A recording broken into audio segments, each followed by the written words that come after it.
So I need to minimize this. Now this looks like a slightly messy problem, right? Why? Because lambda 1 is in the denominator also, it's not a very nice function. So this is where, having a little bit more patience is required in working with the dual problem. How will I solve this? We solve this as though it's a new primal problem. So I have a function in two variables, lambda 1, lambda 2. Is there a constraint on this variable? Yes. So this simply means that lambda 1 greater than equal to 0, lambda 2 greater than equal to 0, right? So if you were faced with this as a fresh primal problem, what would you do? You would formulate its Lagrangian and then solve it using KKT conditions. So let's do that. So the new Lagrangian,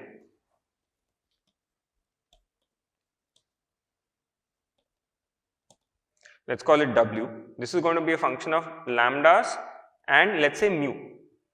So mu are the new Lagrange multipliers of this problem, right? So what will I get? So I'm going to get, what is function minus lambda I Ci. What are the constraints in this problem? In terms, if I write in terms of C of lambda, what are the constraints? C1 of lambda is what? Lambda 1. C2 of lambda is lambda 2, right? So I'm going to write this whole expression, this is my f of x, minus mu 1 lambda 1 minus mu 2 lambda 2. This is the Lagrangian of the new problem, right? So this is going to be 1 plus 1 minus lambda 2 squared by 4 lambda 1 plus 8 lambda 1 plus 6 lambda 2. This is the first part, minus mu 1 lambda 1 minus mu 2 lambda 2. Okay, is there a constraint on mu 1 mu 2? Should be greater than equal to 0 because these are inequalities. So mu 1 greater than equal to 0, mu 2 greater than equal to 0. Okay, solved by the KKT theorem. Okay, so let's do that. So everyone's following what we're doing? We've got a second problem which needs to be taken care of, so we are taking care of it. Okay. So KKT will tell me what this Lagrangian, with respect to what variable will I minimize? Lambda, right? So this should be equal to 0. What do the complementarity conditions tell me? Mu 1, which is a Lagrange multiplier, multiplied by the constraint. What is the constraint? Lambda 1 should be equal to 0. Mu 2 into lambda 2 should be equal to 0. Okay. So let's, before we find this gradient, let's look at this. Lambda 1 equal to 0. Is it allowed? Actually, it's not going to be allowed because why?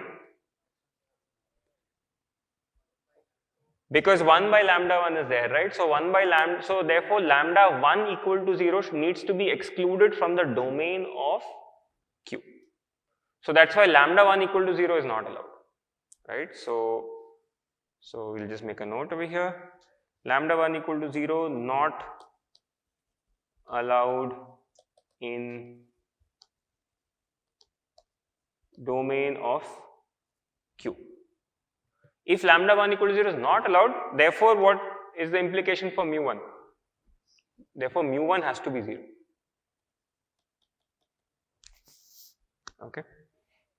That's great because that will help me to make my Lagrangian solving a little bit easier. So what is this Lagrangian? So let's look at the expression you have for W and take a derivative with respect to lambda 1. What is the first term that you will get? Lambda 1 is only in the denominator, right? Yes, so I'll get a minus 1 by lambda squared. So this is going to be 1 plus 1 minus lambda 2 whole squared divided by minus 4 lambda 1 squared, okay, and 8, right? This is the derivative with respect to lambda 1. With respect to lambda 2, what am I going to get? I'm going to get a 2 1 minus lambda 2 divided by 4 lambda 1 plus 6, what else? Minus mu 2. This should be equal to 0 minus,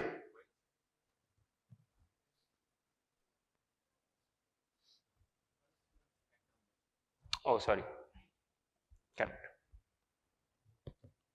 okay, and also mu2 lambda 2 equal to 0, right. So this mu2 lambda 2 again gives us two cases, right. So two cases, mu2 greater than 0, which implies that lambda 2 equal to 0, okay. So in this case, what is my solution? So lambda 2 equal to 0, right. So what happens to the first term? 1 upon minus 4 lambda 1 squared plus 8 equal to 0, okay. And anything left on the second term? Lambda 2 is equal to 0, so minus 2 by 4, so, oh sorry, that's the first term. The second term is going to give me what? Minus 2 by 4 lambda 1, so that's minus 1 by 2 lambda 1 plus 6 minus mu 2 equal to 0, right. So from the first expression, do I get a value of lambda 1? Right, 1 by 4 does it? And from here, what value of mu 2 do I get? 4. Lambda 2 equal to 4, is it allowed? It's a Lagrange multiplier for the new problem. It was an inequality, so it had to be greater than equal to 0. So it's allowed, right? So this is legitimate, okay. So this was easy enough to do. The second case is mu 2 equal to 0, okay. So if mu 2 equal to 0, what is the first expression giving me? If I take the gradient, what am I going to get? Or I can just get lambda 2 directly from the second part of the gradient, right? So what will I get? Lambda 2 minus 1 by 2 lambda 1 plus 6 equal to 0, because mu 2 equal to 0, okay. So that implies that lambda 2 is equal to 1 minus 12 lambda 1, okay. Now I can take this value of lambda 2 and substitute it. If you look at the first part of the gradient over here, this is purely lambda 1 and lambda 2. I have got a relation for lambda 2 in terms of lambda 1.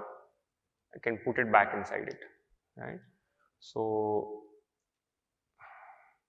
yeah, if lambda 1 is correct, right. So we can stop at this one. Are we required to have lambda 1, lambda 2 greater than 0? Yes, right. So this is showing us that we need not proceed further, because any lambda 1 greater than 0, but actually no. What if lambda 1 is between 0 and 1 by 12? That's a possibility, right. So we actually have to go ahead and solve it. So when you substitute this back, I'm going to spare you a couple of steps of algebra. What you get is, this is the solution for lambda 1. So what is the lambda 1 that satisfies this? It's imaginary, right. So obviously that is not feasible, right. So this case mu 2 equal to 0 doesn't work. I'm only left with mu 2 greater than 0, okay. So let's see. We didn't calculate, so in this case 1, okay, we already know lambda 2, right. So let's make a new page. So the only solution is lambda 1, lambda 2. What was the value of lambda 1? 1/4. And value of lambda 2? 0, right. This is the only solution that works. So now Q of lambda, okay. What is Q of lambda? Let's look back at this. Where is our Q of lambda gone? This expression over here, this big expression over here. So in this I am going to substitute lambda 1 equal to 1 by 4, lambda 2 equal to 0, okay. So you can do it just mentally, because lambda 2 being 0 and lambda 1 being 1 by 4, what is the optimum value that you get? 4. Okay. There should not be a minus.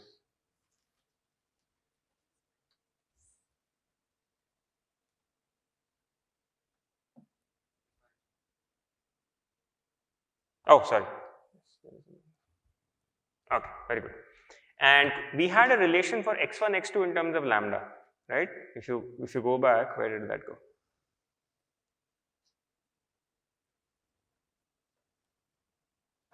Here is x1 star, x2 star, 1 by 2 lambda 1 and 1 minus lambda 2 by 2 lambda 1. So if I substitute 1 by 4 comma 0 in this, what do I get for x1 star? 2 comma 2, right?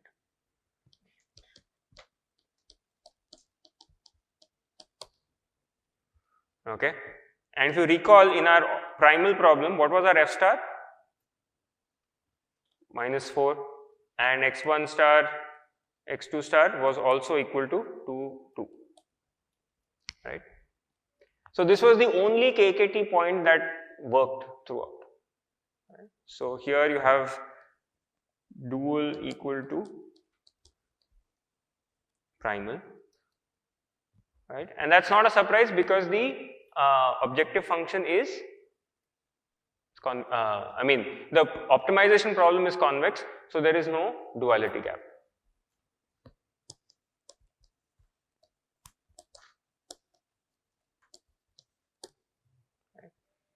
So this was just to give you an example in problem solving using the duality method, right? So you can see that there can be many solutions in between that will come because of the various cases that arise, but you have to eliminate them based on the step knowledge of the previous step. For example, domain of Q should exclude places where it blows up and so on. So that helps you to rule out. So if we just do a quick refresher of what we did, we took this very simple problem like this, minimizing minus x1 plus x2 with these constraints. We saw the solution graphically is correct, right? It's 2 comma 2, optimum value is minus 4. Then we took the dual problem formulation, objective function came as it is, which is here, and then I had the constraints over here. And to get to the Lagrangian dual, step 1 was to minimize the Lagrangian with respect to x, which I did over here, right? So taking gradients with respect to x1 and x2, I arrived at this relation between x and lambda. I substitute that back into the Lagrangian dual and I got one big expression for the Lagrangian dual. Fine. Then that allows us to move to step 2 of duality. Step 2 of duality is maximize the Lagrangian dual now. So I take this problem, solve the max problem. I did some algebra to convert the maximization into minimization, and this is the expression that I get. This in itself is an optimization problem, so I applied KKT and formed a new Lagrangian for this function. I called it W, and the Lagrange multipliers are mu1, mu2, right? So this is my f of x, this is my lambda I Ci, right? This is how we write the Lagrangian function, W equal to. So that's what I've done over here. F of x is as it is. I have my mu1 lambda 1, mu2 lambda 2. Okay, but with the constraints that mu1, mu2 have to be greater than or equal to 0 because we are dealing with inequalities. Okay, so we solve this by KKT, means setting derivative with respect to the variable, which is lambdas equal to 0. So with respect to lambda, I took the gradients and solved for it basically. We got some cases. In case 1, basically I got the solution which was correct. In case 2, I looked at something and gave me a wrong solution, right? So I eliminated it.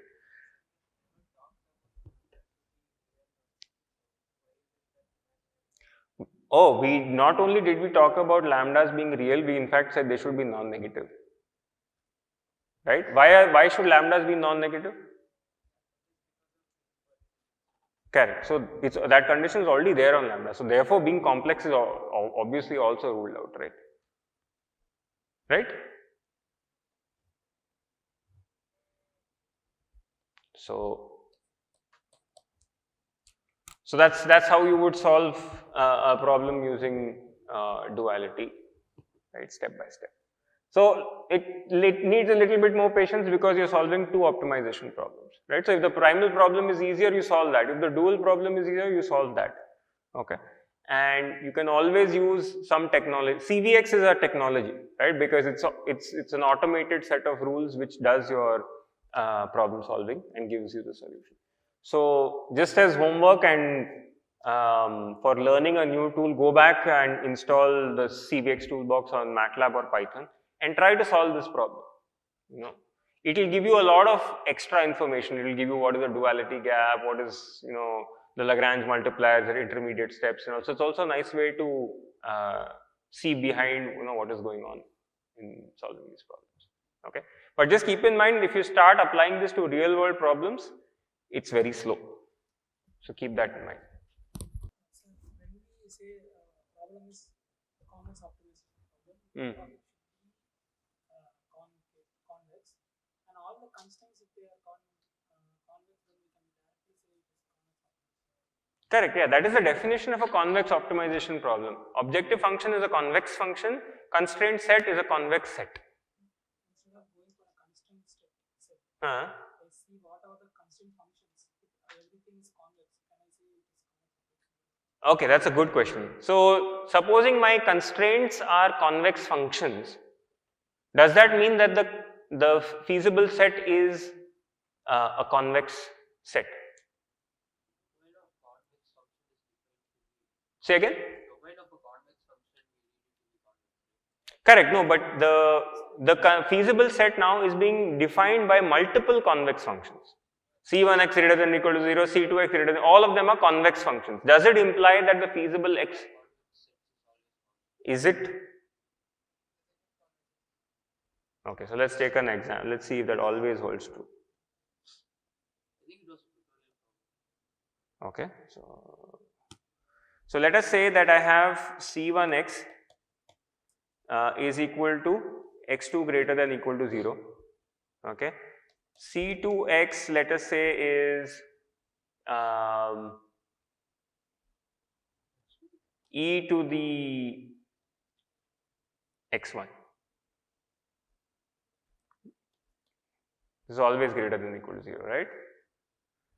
So no, that doesn't make sense. Okay, so what if my this is my convex function, right?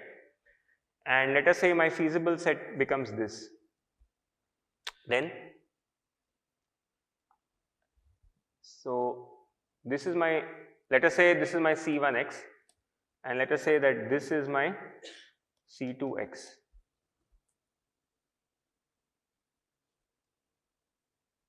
Is it possible? So C2, so the intersection that I have here is not convex. But how will I define C2x? So the constraints have to be defined such that Cix greater than or equal to 0, right? So but C2 is not, right? So this is more like minus x squared, right? Greater than or equal to 0, right? So you're right. So if the functions are convex, then the intersection seems to be a convex. So this is not a good example because the constraint function, this is not convex.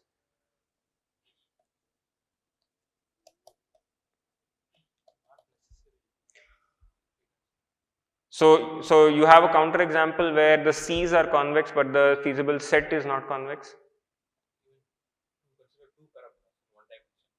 Yeah, but considering a parabola is not enough because the constraint has to be that function greater than or equal to 0. Right? So if I take two parabolas, if I take this one and I take this one, to define and you're thinking of this being the feasible set, right? So one of the constraints will be concave, the other constraint will be convex. So it's not a counterexample, right? So this was, you're saying this was one of the tutorial problems, right? Intersection of convex. Intersection of convex sets Hmm. are always convex. Hmm. This right. Yeah, but here we're talking about functions. So once the function is convex, obviously its domain will be convex set. No.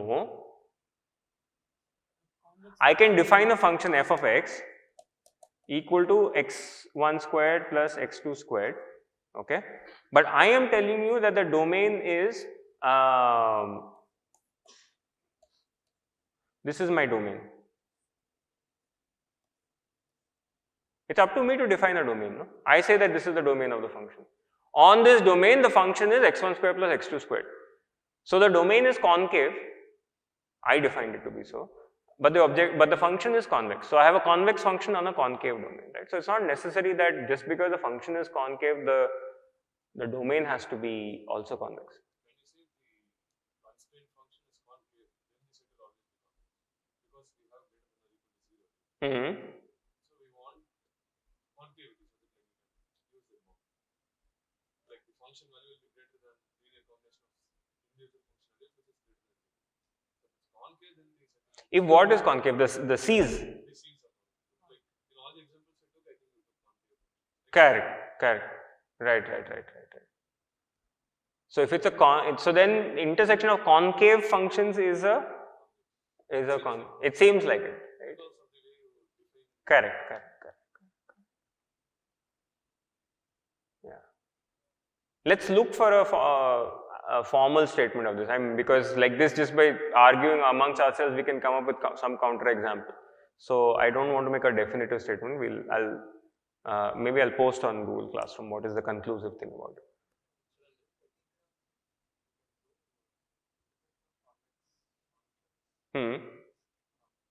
Is convex, right? Convex function.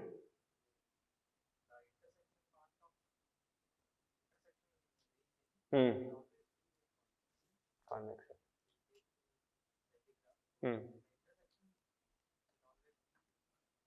Convex. Okay. How do you define intersection of functions? He is talking intersection of the domains. You cannot intersect functions. You can intersect their domains. But I'll post a definitive answer for this. Okay. So let's say the objective function is convex. Mm. The constraint, okay, let's not worry about the constraint. Let's say the domain you are defining some non-convex, but The domain of what? the domain of this x1, x2. The feasible region, yeah. The feasible region is concave. You are defining it like that way. Then it's not a convex optimization problem. Straight away. You can still apply all these gradient techniques to get the middle value. So let's say for example the function is x1 square plus x2 square. And the Domain is concave. I mean, domain is non-convex. non-convex, but it's still like how is it? A bounded domain. Like it has finite boundaries. Like this, We can still use gradient techniques to get these values.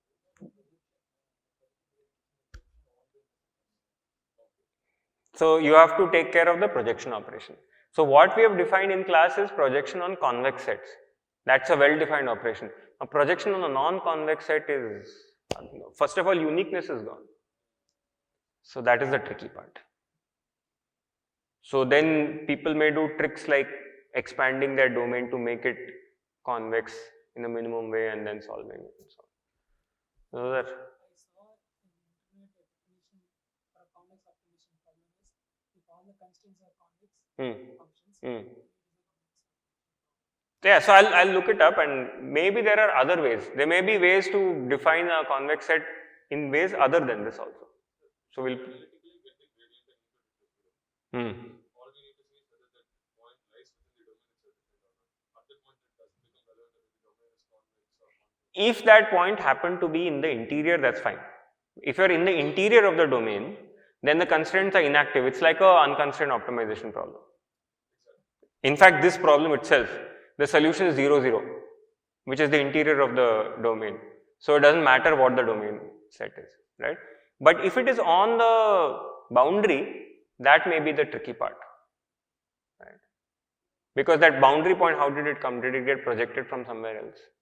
No, I'm not talking about the algorithm. Hmm. Let's say we know the objective function is Hmm. convex. All we need to find is like equal variability. Hmm. Analytically, we may not be able to do it for complex one. Okay.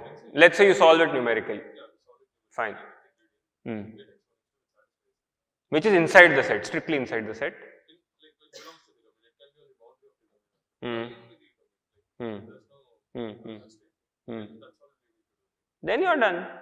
Well, it only whether the domain is convex or convex. Yeah, but I doubt these things happen very often in real life.